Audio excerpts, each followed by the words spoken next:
Hello. So this video starts with freedom and liberation, which is the second section of the third and final chapter to the Ethics of Ambiguity, of course by Simone de Beauvoir. Here we're starting to see the positive elements of freedom really come forth. She's moved on from the aesthetic attitude, which is an attitude of disinterestedness. I'm aloof and above the fray of history, where when we talk about freedom and liberation, we're now talking about a real engagement with the world. And remember, engagement is always about this kind of overcoming, about this move forward into the future. Again, that yes, you do accomplish something, and that accomplishment has value and meaning and significance, but the accomplishment is always an end of one thing and the beginning to the next. It's always opening us and thrusting us forward into to something else. So that's what she talks about when she mentions, first of all, that to will freedom and to will disclosed being are one and the same choice. Hence, freedom makes a positive and constructive step which causes being to pass existence in a movement which is constantly surpassed. And then just a little bit later, science condemns itself to failure when, yielding to the infatuation of the serious, referring back to the serious one, it aspires to attain being, to contain it and possess it. But it finds its truth. So here's, I think, Beauvoir, a little sketch of Beauvoir's philosophy of science, maybe here. Science finds its truth if it considers itself as a free engagement of thought in the given, aiming at each discovery, not at fusion with the thing, but at the possibility of new discoveries. What the mind then projects is the concrete accomplishment of its freedom. So science is about constantly opening and broadening our horizons, not to attain being in some final and absolute form that would disclose it once and for all time, but to continue to push on the boundaries of discovery, that each new thing, each new discovery, new disclosure under the scientific model will produce yet more discoveries and open us onto yet further creation. So science, an authentic science, is never final.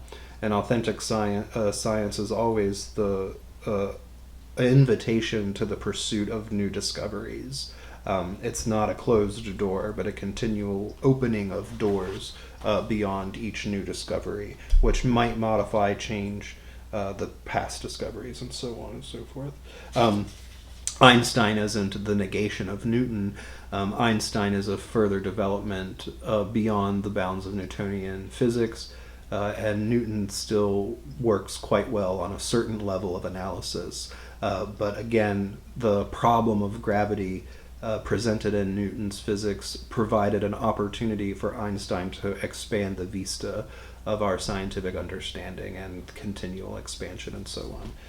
So Einstein is not an absolute negation of Newton, but a further discovery beyond the bounds of Newtonian physics, which was only open to him through an engagement with figures like Newton and so on. Just as an example, is somewhat offhanded, so I apologize for a little tangent there. Now, here is where we also get the idea that freedom is again about making things possible not only for ourselves but also opening possibilities to other. She says that the constructive activities of man take on valid meaning only when they are assumed as a movement toward freedom, and reciprocally. So there's that reciprocity back and forth. One sees that such a movement is concrete. Discoveries, inventions, industries, culture, paintings, and books people the world concretely and open up concrete possibilities to men. So there again is the artist's creation, the inventor's invention, opens up possibilities for other people to use them, to engage with them, to enliven their own projects, and so on and so forth. Now, here's where we get a good definition of oppression. This is positive stuff, how we help open each other to our freedom in that pursuit. But today, she says, the fact is that there are men who can justify their life only by a negative action. As we have already seen, every man transcends himself, but it happens that this transcendence is condemned to fall uselessly back upon itself because it is cut off from its goals. This is what defines a situation of oppression. Such a situation is never natural. Man is never oppressed by things. In any case, Unless he is a naive child who hits stones or a mad prince who orders the sea to be thrashed, he does not rebel against things, but only against other men. So here's where we can see that oppression relies upon making ourselves an obstacle and a hindrance to other people. What is oppression, right? Again, a transcendence condemned to fall uselessly back upon itself because it is cut off from its goals. So I'm prevented by the actions of others, through their coercion, through their physical force, and so on, from pursuing my transcendence. My future is not opened to me, but rather it is closed. My future is closed off to me and my projects by the way that other people are using their freedom sort of against me. So the freedom can cut two ways here. I can use my freedom to open other people and enable their freedom, and vice versa, or I can use it to put people down. And that's basically what oppression is under Beauvoir's point of view. What we should be doing under the Ethics of Ambiguity, the positive thing, is using our freedom to open up not only our own possibilities, but also to help other people and provide opportunities for them. And I don't even really always have to do this consciously. Like I said, like the creator and the artist, the inventor, those sorts of activities, they are going to open up possibilities for people. I don't have to think about every person. If I build a bridge over a river, I don't have to think when I'm building the bridge about every single person who's going to use it. I might be building a bridge because I like it. I'm interested in problems of engineering. I like to apply my skill and craft at things. I'm good at making that kind of structure or so on. And I fulfill this project of mine. Maybe I need to cross that river for my own needs or my own ends. But once I've built the bridge stands now as an opportunity that opens other people to crossing just for their own purposes, to get where they're going and to do what they want to do. So I don't even necessarily have to do it like with other people really specifically or concretely in mind. I just can help them through my own activity. Even if my activity is done because of my selfish ends, that I want to get across the river myself, so on. So this is leading us up to a very important section. In the next video, we'll deal with the antinomies of reason, where the freedom here becomes a struggle and we enter into a sort of a loggerheads, right? So you can see here that she says oppression divides the world into two clans. So here's the opposition starting to arise. Those who enlighten mankind by thrusting it ahead of itself, the good thing, that's what we want under the existentialist ethics. And those who are condemned to mark time hopelessly in order to merely support the collectivity. Their life is a pure repetition of mechanical gestures. Their leisure is just about sufficient for them to regain their strength. The oppressor feeds themselves. So there's a vampiric or a parasitical quality to oppression, that it feeds itself on the freedom of others, that it uses and exhausts the freedom of others for the oppressor's ends, denying the ends of the people who are being oppressed and using them as mere objects in the satisfaction of the oppressor's desire. Here I think you can see where Beauvoir is resonating really strongly with Kant. She's definitely drawing some inspiration from that second formula of the categorical imperative, the principle of humanity. But when we get to the antinomies of reason, we'll see that she's definitely taking a different, she's drawing much different conclusions than Kant.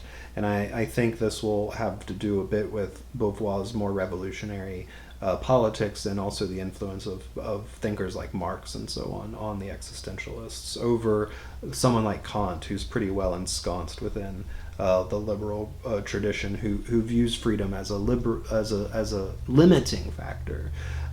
Sometimes freedom can be a limiting factor for Beauvoir, but Beauvoir also recognizes that my freedom is a potential freedom for others as well, that we encourage and enable. We're free through each other as well. That my freedom is not merely negative for you, that it's also a positive for you, that I can help and that I can open possibilities, and vice versa, you for me as well. So I think that's something kind of unique to the existentialist project. Again, seeing freedom cut both ways. Another type of ambiguity, again, the ethics of ambiguity, that it can be both kind of positive and negative in a particular way. She hits on some typical justifications of oppression that we've already found in seriousness, that it hides behind a facade of being natural, that there are natural slaves, natural leaders, natural servants.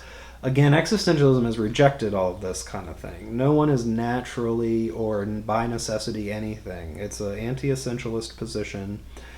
People create the value in the project in the world in negotiation with others and in relation to their situation. I mean, they don't have to be anything by necessity. They're not destined to be leaders or slaves or servants or anything like that. So that's what she is intending when she says, in order to prevent the revolt of the oppressed, to stop oppressed people from revolting, one of the ruses of oppression is to camouflage itself behind a natural situation, since, after all, one cannot revolt against nature.